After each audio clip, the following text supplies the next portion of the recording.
नमस्कार। स्वस्थ देश कार्यक्रम में आपका स्वागत है। पिछले 2 वर्ष से भी ज़्यादा हो गए कि सारा विश्व कोविड-19 वायरस के से जूझ रहा है। बीच बीच में थोड़ा समय ठीक आता है पर वापस तकलीफ हो जाती है। ये इसका कारण क्या है? इसका कारण है कि जो वायरस जो होता है उसकी एक क्वालिटी होती है म्यूटेशन की, और वायरस म्यूटेट होता है तो नई स्ट्रेन लेके आता है, नई तकलीफ लेके आता है।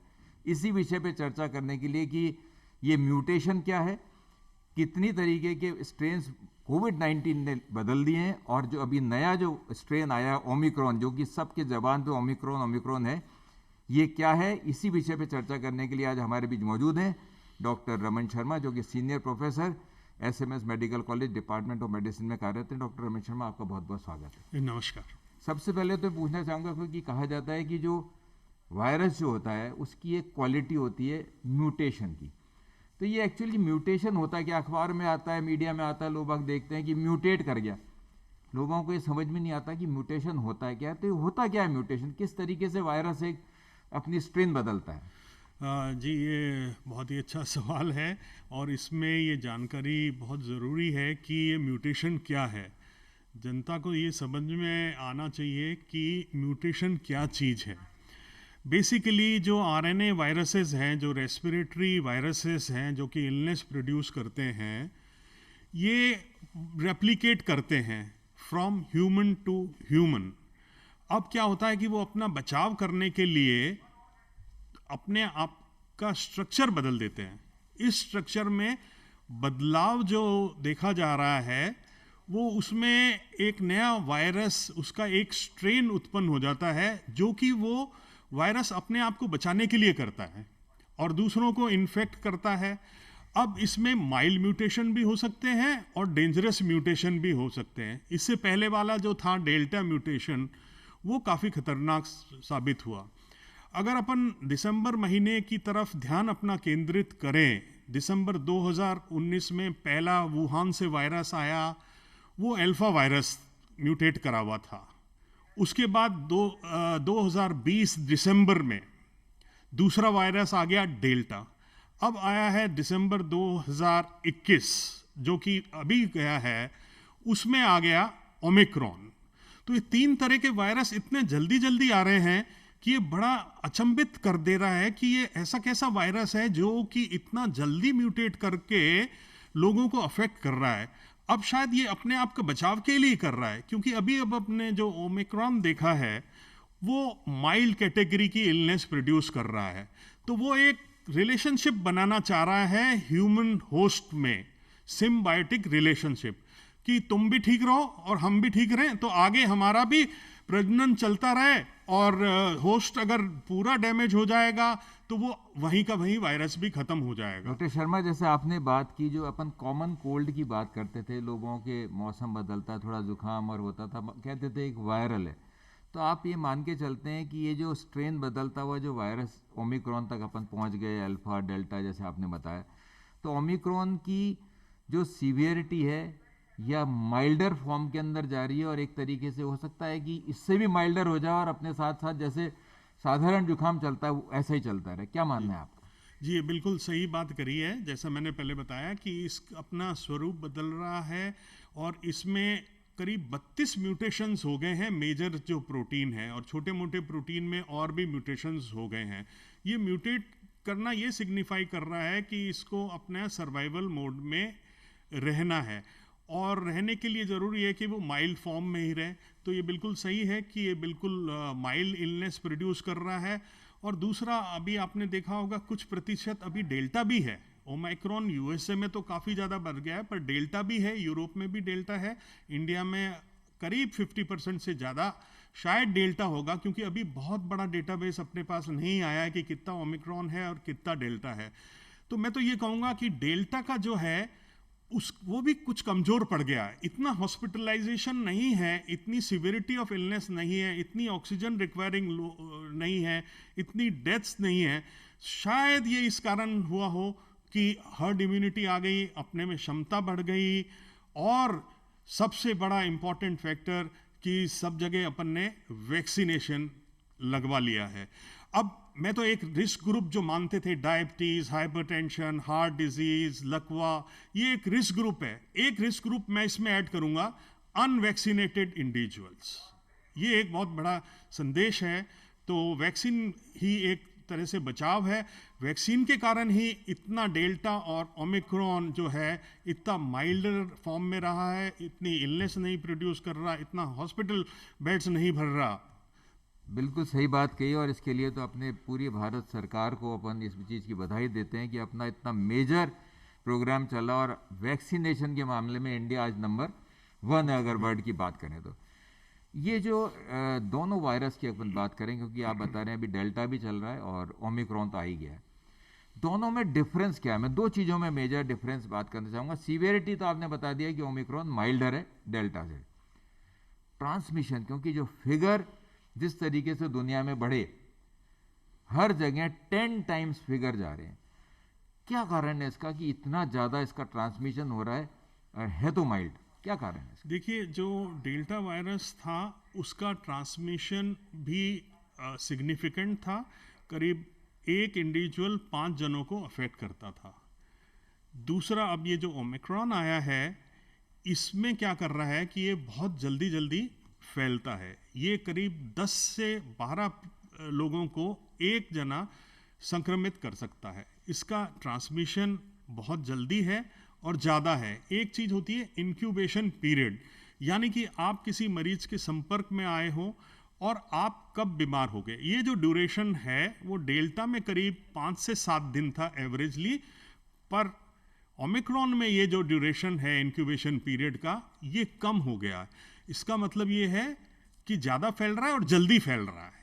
तो एक साथ ही घर के लोगों को थोड़ा जल्दी इफेक्ट कर लेगा, पर वो ठीक भी लोग उसमें जल्दी हो रहे हैं। सिम्टम्स की जैसे आपने बात की ठीक होने की, सिम्टम्स में कोई डिफरेंस है क्या डेल्टा में और ओमिक्रॉन के? जी बिल्कुल, ये बहुत समझना ज़रूरी है। एक तो सबसे पहले तो डेल्टा जब आया था और जब वेव चल रही थी डेल्टा वेव, तब आपने देखा होगा कि कितने ज़्यादा हॉस्पिटल्स पे बर्डन था, ओवरवेलमिंग सिचुएशन थी, ऑक्सीजन रिक्वायरमेंट बहुत था, रिक्वायरमेंट जो था, और लोग बहुत सीरियसली इल हो रहे थे। सीटी स्कैन कराए जा रहे थे लोग, उसमें निमोनिया आ रहा था। तो अभी जो ओमिक्रॉन आया है उसके जो सिम्टम्स हैं थोड़े से भिन्न हैं। उसमें बेसिकली फीवर रहता है, बुखार 2 या 3, सेल्फ लिमिटिंग होता है, जो कि पहले के ज़माने में एक 3 डे इन्फ्लुएंजा फीवर जो है उसी तरह से ये हो गया है, माइल्ड फॉर्म हो गया है। गले में स्क्रैची फीलिंग होती है, गला खराब होता है और खांसी होती है। ये 3 मुख्य कारण हैं। अब बच्चों की अगर बात करें तो बच्चों में कुछ स्पेसिफिक सिम्टम्स होते हैं, यानी कि पेट दर्द, उल्टी और डायरिया। कुछ एडल्ट्स में भी इस तरह से सिम्टम्स होते हैं। अब डेल्टा में आपने देखा होगा कि काफ़ी लोग ये कंप्लेंट कर रहे थे, इससे पहले अल्फा में भी कंप्लेंट करी थी कि loss of taste and loss of smell. तो स्वाद नहीं आ रहा, सुगंध नहीं आ रही। ये एक फीचर था। वो फीचर इसलिए हुआ कि जो वायरस जो है वो नर्व्स होती हैं, ऑल्फैक्टरी नर्व्स, उसमें ट्रैवल कर जाता है। इस बार वाले में ये फीचर नहीं है, ओमिक्रॉन में ये नहीं है। इसका मतलब ये नर्व्स भी नहीं जा रहा है, सिर्फ जो वायरस वायरीमिया प्रोड्यूस कर रहा है ब्लड में जाके, वो गैस्ट्रो इंटेस्टाइनल सिस्टम तक ही जा रहा है, पेट या आंतड़ियों में जा रहा है। इसके अलावा वो लंग्स के अंदर नहीं जा रहा है, निमोनिया नहीं कर रहा है। तो माइल्डर फॉर्म है। ये एक बहुत इंपॉर्टेंट सिग्निफिकेंट डिफरेंस है। तो loss of taste and smell इसमें नहीं आ रही है। इसका मतलब ज़्यादा एग्रेसिव नहीं है ये वायरस। इसका मतलब जो सिंपल अपन पहले वायरल इन्फेक्शन के नाम से जिसको कहते थे कि जुकाम, गला खराब हुआ, ये उसी फीचर की तरफ जा रहा है। जी, माइल्डर फॉर्म के अंदर ये ऐसा ही है, हो जाए। और अगर ऐसे ही अगर कोई स्वरूप न बदले तो एक बड़ी होपफुल सिचुएशन होगी, बड़ी अच्छी सिचुएशन होगी, जिससे कि इम्यूनिटी जल्दी बनेगी और एसिम्टोमेटिक लोग ज़्यादा होंगे। डॉक्टर शर्मा, जैसे डायग्नोसिस की अगर बात करते हैं, क्योंकि आजकल रैपिड किट्स भी बहुत अवेलेबल होने लगे डायग्नोसिस के, और आरटीपीसीआर तो गोल्ड स्टैंडर्ड टेस्ट रहा ही है। जो मैं मैसेज के रूप में भी चाहूँगा, क्योंकि पब्लिक ये बहुत जने किट लेके आ गए हैं, एक्चुअल के अंदर जो रैपिड टेस्ट है इसकी क्या रेलिवेंस है, इसको कहाँ यूज़ करना चाहिए, और अगर वो पॉजिटिव आता है तो व्यक्ति को क्या करना चाहिए, और अगर नेगेटिव आता है और सिम्टम्स है, वैसे तो डॉक्टर इंडिविजुअली बताएगा हर एक पेशेंट को, पर एक नॉर्मल आदमी घर पे टेस्ट करना शुरू कर चुका है थोड़े से सिम्टम पे, सिम्टम्स है, पॉजिटिव आ गया, क्लियर है, आप आरटीपीसीआर कराओ जो कि गाइडलाइंस कहती है, पर सिम्टम्स हैं और नेगेटिव आके लोग बाग घर पे रह रहे हैं, उनको क्या सजेस्ट करना चाहेंगे? जैसा डॉक्टर आलोक आपने बताया कि आरटीपीसीआर एक गोल्ड स्टैंडर्ड है, वो एक मानवा टेस्ट है, उसमें थोड़ा टाइम लगता है और वो करवाना कंफर्मेशन के लिए ज़रूरी होता है। रैपिड किट बेस्ड टेस्ट होते हैं, उनकी सेंसिटिविटी आरटीपीसीआर से कम है और किसी भी टेस्ट को कराने से पहले देखा जाता है कि लक्षण या एसिम्टोमेटिक पेशेंट अगर है, एसिम्टोमेटिक इंडिविजुअल अगर है, तो उसके अपन कौन से दिन टेस्ट करा रहे हैं। शुरू के 3 से 5 दिन या पहले दिन वो थ्रोट में अगर वायरस है तो वो पॉजिटिव आने के चांसेस रहते हैं। तो इसी तरह से ओमिक्रॉन जो वेरिएंट आया है, इसमें भी आरटीपीसीआर ही टेस्ट कराया जाता है, पर इसमें एक स्पेसिफिक फीचर आया है, एस जीन ड्रॉप आउट। वो अगर है तो वो टूवर्ड्स ओमिक्रॉन की तरफ पॉइंट आउट करता है, और दूसरा उसके लिए फिर जीनोमिक सीक्वेंस करी जाती है कि हाँ भाई कुछ एक परसेंटेज ऑफ पेशेंट जिनमें हाई वायरल लोड है उसमें जीनोमिक सीक्वेंस, क्योंकि जीनोमिक सीक्वेंस करने के लिए वायरल लोड अधिक होना चाहिए, वो उसके बाद जीनोमिक सीक्वेंस से कंफर्म हो जाता है। पर इसका ये मतलब नहीं है कि हर जना जो कि पॉजिटिव है उसके लिए जीनोमिक सीक्वेंस करी जाए। अब ये जीनोमिक सीक्वेंस का रिजल्ट भी कुछ दिनों में आता है, एकदम से अवेलेबल नहीं है, इसीलिए इन्होंने रैपिड टेस्ट जो कि एस जीन ड्रॉप आउट के लिए बनाए गए हैं वो अवेलेबल हैं। 2-3 घंटे के अंदर अंदर ही रिजल्ट आने को है, वो अब मार्केट में आने लगे हैं। सरकार द्वारा भी ये प्रचलित किया जा रहा है रैपिड टेस्ट के लिए कि ये ओमिक्रॉन है। तो इसके बाद जिसका भी टेस्ट पॉजिटिव आता है, जैसा आपने बताया, तो क्या किया जाए। माइल्ड लक्षण होंगे, अभी अपन को ज़्यादातर यही सोचना है कि ज़्यादा जो वेरिएंट है वो अभी ओमिक्रॉन वेरिएंट ही चल रहा है। माइल्ड सिम्टम, होम आइसोलेशन बहुत ही ज़रूरी है। होम आइसोलेशन की इम्पोर्टेंस इसलिए है क्योंकि आपने देखा आज 1138 केसेस आ गए। सबों को तो आप अस्पताल में ले जाके भर्ती नहीं कर सकते, क्योंकि हर चीज़ की, हर मेडिकल सिस्टम की एक कैपेबिलिटी होती है, एक कैपेसिटी होती है, तो उसको अपन को डिस्टर्ब नहीं करना है। जहाँ ज़रूरत हो, जिसके लिए ज़रूरत हो, उसका नुकसान नहीं हो, इसलिए होम आइसोलेशन एक बहुत इम्पॉर्टेंट मंत्र है। वो होम आइसोलेशन इसलिए ज़्यादा ज़रूरी है कि आपके घर में बच्चे हैं जो कि अनवैक्सीनेटेड हैं, आपके घर में बुजुर्ग हैं जो कि रिस्क ग्रुप में हैं, आपके घर में अगर डायबिटीज़, हाइपरटेंशन, हार्ट डिजीज़ के मरीज हैं, सीओपीडी के मरीज हैं, वो रिस्क में, तो एक तो उनको भी बचाना है और खुद तो आप बचेंगे ही बचेंगे अगर आइसोलेशन में आप चले जाएं। डॉक्टर शर्मा, जैसे आइसोलेशन या क्वारंटाइन पीरियड की अपन बात करें, जो पहले डेल्टा था उसके अंदर जो क्वारंटाइन पीरियड था वो 10 to 14 डेज का था, उसके बाद नेगेटिव रिपोर्ट आती थी ज़्यादातर केस में, फिर अपन वर्क प्लेस पे अलाउ करते थे। ओमिक्रॉन के अंदर आज की तारीख में क्या गाइडलाइंस हैं? किसी के माइल्डर सिम्टम्स हैं, 2-3 दिन बुखार आया, गला खराब हुआ, उसको कितने दिन तक होम आइसोलेशन में रहना है, और क्या उसको टेस्ट करा के ही दोबारा नेगेटिव लेके आना है, या अगर वो एसिम्टोमेटिक है वो कितने टाइम बाद वापस वर्क प्लेस पे जा सकता है? ये डॉक्टर आलोक आपने बड़ा ही रेलेवेंट सवाल पूछा है और इसमें सबों को कंफ्यूजन था, पर ministry of health and all India institute की तरफ से गाइडलाइंस जारी हो गई हैं, जो कि कल या परसों ही जारी हुई हैं। उसमें जैसे आपने बताया डेल्टा में 10 से 14 दिन, क्योंकि इंक्यूबेशन पीरियड बहुत लंबा होता है, कुछ दिन से लेकर 14 डेज, अप टू 14 डेज। तो पहले शुरू में 14 डेज मानते थे, फिर उसको डेल्टा वाले को 10 दिन किया। अब अगर अपन मेरी पहली बात को कोरिलेट करें इस चीज़ से कि आइसोलेशन पीरियड कितना होना चाहिए, जैसा मैंने बताया कि ये जल्दी इन्फेक्ट कर रहा है, ज़्यादा तो इन्फेक्ट कर ही रहा है ज़्यादा लोगों को, पर जल्दी इन्फेक्ट कर रहा है, इंक्यूबेशन पीरियड इसका कम है और रिकवरी जल्दी है। तो इसलिए सरकार ने ये गाइडलाइन ली है कि आइसोलेशन पीरियड करीब 7 दिन का रहना चाहिए अगर उसको बुखार नहीं आ रहा है 3 दिन से। ये गाइडलाइंस अभी बड़ी इम्पॉर्टेंट है। और अगर फीवर आ रहा है और ऐसे केसेस जो आइसोलेशन में है उनको भी, ये आइसोलेशन एक पैसिव नहीं है, उसमें भी एक्टिविटी रखनी है। एक्टिविटी इन द सेंस आपको मॉनिटर करना है अपने आप को, बुखार तो नहीं हो रहा, ऑक्सीजन, सांस फूलना, खांसी अगर ज़्यादा बढ़ रही है, ठीक नहीं हो रहा मरीज, तो उसके लिए आप माइल्ड टू फिर मॉडरेट कैटेगरी में चले जाएंगे। तो इस तरह के सिम्टम्स को अपने को देखना है। तो यूजुअल 7 डेज के हिसाब से आइसोलेशन करना है, वो दूसरों के लिए भी फायदेमंद है और आपके लिए भी फायदेमंद है। बहुत इंपॉर्टेंट बात डॉक्टर रमेश शर्मा ने कही कि आप घर पे खाली नहीं बैठे, आपको अपनी breathing exercises, steam inhalation, doctor के आप कांटेक्ट में रहें, वो करते रहें, खुद एनालाइज करें कि मेरे कोई सांस में तकलीफ तो नहीं है, तो चलें। केवल बिस्तर पे बैठे रहे और टीवी देखते रहे तो आपको पता भी नहीं चलेगा कि आपका सांस भी भर रहा है, क्योंकि रेस्टिंग पोजीशन में होंगे। तो घर पे चलें और अपना एनालिसिस रखें कि मेरे को सांस में कोई तकलीफ है, छाती में भारीपन आ रहा है, या फीवर अगर ज़्यादा चल रहा है, या ऑक्सीजन सैचुरेशन अगर फॉल हो रही है, तो तुरंत हॉस्पिटलाइजेशन की भी ज़रूरत हो सकती है। आप अपने डॉक्टर से कांटेक्ट करें। पहले एक ट्रेंड था कि जैसे ही टेस्ट आते थे लोग बाग जाके एक पैनल ऑफ टेस्ट पहले दिन ही करा लिया करते थे। एक था, यहाँ तक कि पहले दिन से लोग बाग HRCT के लिए भागते थे, कोई तकलीफ हो या नहीं हो, कोविड पॉजिटिव मतलब एक पैनल ऑफ टेस्ट और HRCT।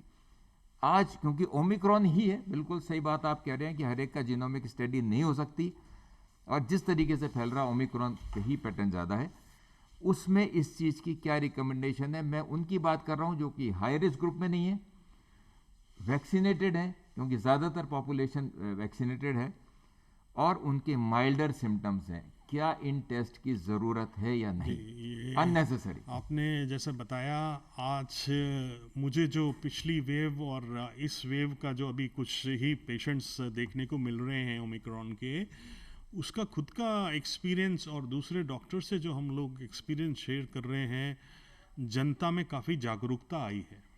उसमें पहले तो ये कहते थे कि अमन ने सर ये CT स्कैन करा लिया है, ये आप देख लीजिए, इसमें इतना स्कोर है, इतना स्कोर है, तो और ब्लड टेस्ट, हर दिन ब्लड टेस्ट करा के आ जाते थे। तो वो उस टाइम भी ज़रूरी नहीं था, और इसकी ज़रूरत जब भी है जब आपको सिम्टम्स बढ़े, जो कि मैंने पहले बताया है, या ऑक्सीजन में डिप हो रहा हो। तो आज की तारीख में ये देखने को मिला है कि एक साथ ना तो जनता प्रेशराइज कर रही है, ना मरीज जो अपना वो कर रहा है, ना उसके अटेंडेंट्स उसको बहुत ज़्यादा एडवाइस कर रहे हैं कि भाई हाँ हाँ ये टेस्ट करा ले, मेरे पड़ोसी ने ये टेस्ट कराए थे, मेरे दोस्त ने ये टेस्ट कराए थे, तो ये टेस्ट करा लो। तो ऐसे टेस्ट की अभी रेलेवेंस कुछ भी नहीं है, अनलेस कि कोई सिम्टम जो मैंने बताया वर्सनिंग की तरफ जा रहा हो मरीज, तभी ये सिम्टम्स अगर हो तब अपने को टेस्ट कराने चाहिए, वो भी डॉक्टर की सलाह पे। बिल्कुल सही बात की आप। अपने जो भी पर्सनल फिजिशियन है, अभी जो डॉक्टर है, उनके कांटेक्ट में रहें जी, उनको अपने सिम्टम्स बताएं रेगुलर बेसिस पे, और वो बताएं तो ही आप टेस्ट कराएं। बिल्कुल। वैक्सीनेशन के बारे में पूछना चाहूँगा, क्योंकि जितनी भी ट्रायल्स आ रही हैं वो सीरियसनेस अनवैक्सीनेटेड में, जैसे आप बताया, वो भी एक हाई रिस्क ग्रुप है जी। वैक्सीनेशन से कितना मेजर प्रोटेक्शन मिला है अपने को इंडिया के अंदर अगर बात करें तो?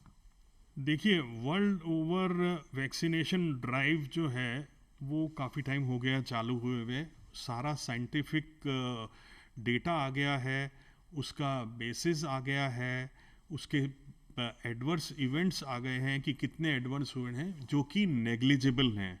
सबसे ज़्यादा रिस्क बेनिफिट रेशियो देखा जाता है कि वैक्सीन है, कोई दवाई है, उससे कितना रिस्क है और कितना बेनिफिट है। तो जो बेनिफिट है ह्यूज है, रिस्क मिनिमल है, इसीलिए वैक्सीनेशन ने सारा जो ग्लोबल सिनेरियो है उसको चेंज कर दिया है।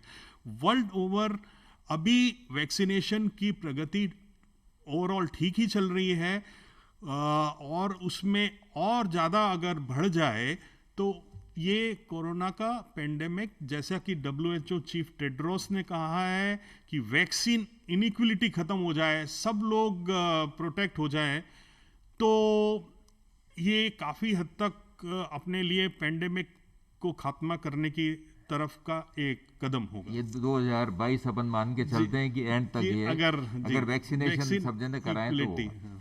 एक चीज़ मैं संक्षिप्त में पूछना चाहूँगा, वो है बूस्टर डोज, क्योंकि थोड़े टाइम बाद अपन मान के चल रहे हैं कि इससे एंटीबॉडी लेवल्स कम हो रहे हैं। वैसे तो एंटीबॉडी कराने की ज़्यादा आवश्यकता होती नहीं है। बूस्टर डोज 3 महीने बाद या 6 महीने बाद सेकेंड डोज के क्या रिकमेंडेशंस हैं? जी, ये भी सारा साइंटिफिक डेटा का ही एनालिसिस मैं बताऊंगा आपको कि बूस्टर डोज या आज की तारीख में जिसको प्रिकॉशनरी डोज कहा जा रहा है वो बहुत ही सिग्निफिकेंट है, बिकॉज अवेलेबिलिटी ऑफ वैक्सीन पे डिपेंड करेगा कि अपन किसको प्रायोरिटी। जैसे शुरू में जब वैक्सीनेशन चालू किया था अपन ने एक प्रायोरिटाइज ग्रुप कर दिया था कि इसको सबसे पहले लगाना है, फ्रंट लाइन वर्कर्स को लगाना है, एल्डरली, रिस्क ग्रुप।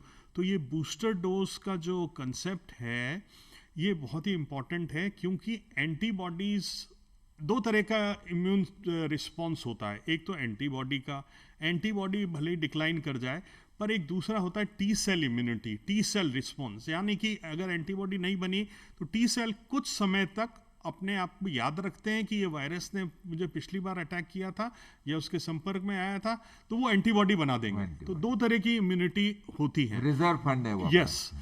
5 महीने बाद देखा गया, 5 से 6 महीने बाद, कि ये एंटीबॉडी टाइटर, अभी जो जो जो पैरामीटर लिया जा रहा है वो एंटीबॉडी टाइटर का ही लिया जा रहा है। तो एंटीबॉडी टाइटर 6 महीने के बाद डिक्लाइन करना चालू हो जाती है। तो जैसे कि पुराने वायरस इन्फेक्शंस में भी बूस्टर लगता था, इन्फ्लुएंजा का एग्जाम्पल लें, पेंडेमिक इन्फ्लुएंजा का एग्जाम्पल लें, तो उसको एनुअल रीवैक्सीनेशन कहा जाता है। इसको अपन ने बूस्टर कहा है, ये भी शायद एनुअल या सेमी एनुअल रीवैक्सीनेशन कुछ आ जाएगा। टाइम डॉक्टर में शर्मा, आ जाएगा। ये बहुत जरूरी है कि लगवाया जाए। अंत में जो चीज़ मैं पूछना चाहूँगा वो है मेडिसिन को लेके कन्फ्यूजन। एंटीवायरल ड्रग मार्केट में आ गई है, आप तो जानते ही हैं इस चीज़ को। सॉल्ट भी मार्केट में आ गया है, मोलुनोपिराविर के नाम से जो सॉल्ट आया है, मैं ट्रेड नेम तो नहीं लूँगा पर सॉल्ट आया है। ये जो ड्रग है ऐसा तो नहीं कि लोग बाग अपने आप लेके खाना शुरू कर दें। किस जने में एक्चुअल में इसकी इंडिकेशन है? क्योंकि ये एक अपने आप ट्रेंड शुरू होता है कि कोई ड्रग लोग बाग फिर लेके खाना शुरू कर देते हैं। तो ये जो एंटीवायरल ड्रग आई है, मैं केवल माइल्ड केस की बात कर रहा हूँ, मॉडरेट टू सीवियर तो हॉस्पिटलाइज हो गए, उनका ट्रीटमेंट अलग चलेगा। ये जो ड्रग है ओरल ड्रग, क्या ये व्यक्ति को अपने आप लेनी चाहिए? क्या संक्षिप्त में पूछना चाहूँगा। देखिए, मैं ये बताना चाहूँगा कि कोविड जब चालू हुआ था तब कई तरह की दवाइयाँ को प्रचलित किया गया था। धीरे धीरे पता चला कि इसकी कोई दवाई नहीं है। कोविड में या किसी दूसरे इन्फेक्शन में या किसी डिजीज़ में कोई अगर दवाई नहीं हो कारगर, तो कई तरह की दवाइयाँ इकट्ठी हो जाती हैं मार्केट में और रिसर्च के द्वारा। पर कितनी इफ़ेक्टिव है ये बड़ा कहना मुश्किल होगा।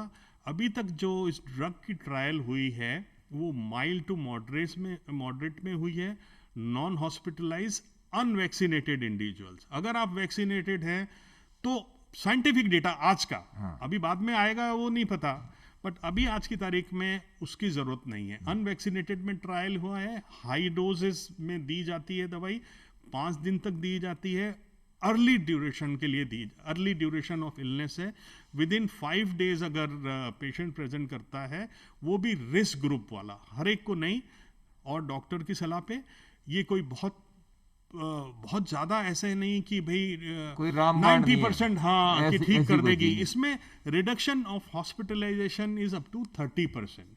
तो इस तरह से है, अपनी मर्जी से नहीं ले, मतलब आप यही बिल्कुल। सलाह देते हैं। और एक अंत में एक मोनोक्लोनल एंटीबॉडी संक्षिप्त में, क्योंकि हाँ, समय कम है। पहले वो बता दूं कि साइड इफेक्ट्स भी काफी प्रचार में हो रहे हैं इन दवाइयों के, तो उसका भी ध्यान रखना बिना डॉक्टर की सलाह के नहीं लें किसी अपने तरह से। जैसे पिछली बार लोगों ने हर तरह की दवाइयाँ खा ली ली है, थी, वो नहीं लें। हाँ। मोनोक्लोनल एंटीबॉडीज अभी सिर्फ एक ही बची है। काफ़ी सारी मोनोक्लोनल एंटीबॉडीज थी डेल्टा के लिए, अब वो धीरे धीरे बैकग्राउंड में चली गई हैं। एक एंटीबॉडी जो कि अभी अवेलेबल नहीं है, उसका भी सेम इंडिकेशन है कि वो विद इन 5 to 7 डेज दी जाए, और इतना इजीली अवेलेबल नहीं है, बहुत महंगी दवाई है, अभी वो अवेलेबल नहीं है। अभी कोई ऐसा इंडिकेशन के अंदर, हाँ, क्लियर कट एक इंडिकेशन वो में पुरानी एंटी रिट्रोवायरल ड्रग जो शुरू में रिटोनाविर नाम से थी, उसका एक कॉम्बिनेशन रिटोनाविर बूस्टेड एक दवाई और आई है पैक्सलोविड नाम से, तो वो अपने उसका- अवेलेबल नहीं है, उसको अभी फ्यूचर में रखा जाएगा। हालांकि सब इन दवाइयों का सब इमरजेंसी ऑथराइजेशन है, रूटीन यूज़ के लिए नहीं है, डॉक्टर की सलाह के बिना नहीं यूज़ कर सकते। मॉलनुपिराविर का जैसे आपने बताया कि ये बिना सलाह के तो बिल्कुल भी नहीं लेनी चाहिए। इसमें प्रेग्नेंट इंडिविजुअल लैक्टेटिंग अभी तक उसमें ट्रायल्स ही नहीं हुए हैं, तो अभी धीरे धीरे जल के पता चलेगा कि ये कितनी इफ़ेक्टिव है या कहाँ यूज़ करनी है। बिल्कुल सही बात डॉक्टर रमन शर्मा जी ने कही कि आप, क्योंकि एक प्रेस्क्रिप्शन घूमता था, प्रैक्टिकल बात बता रहा हूँ आपको, वो प्रेस्क्रिप्शन लोग बाग दूसरों को देते हैं कि मेरे को ये दवा ली थी, तुम भी लेना शुरू कर दो, और ये नहीं देखते कि वो इंडिकेटेड है भी या नहीं।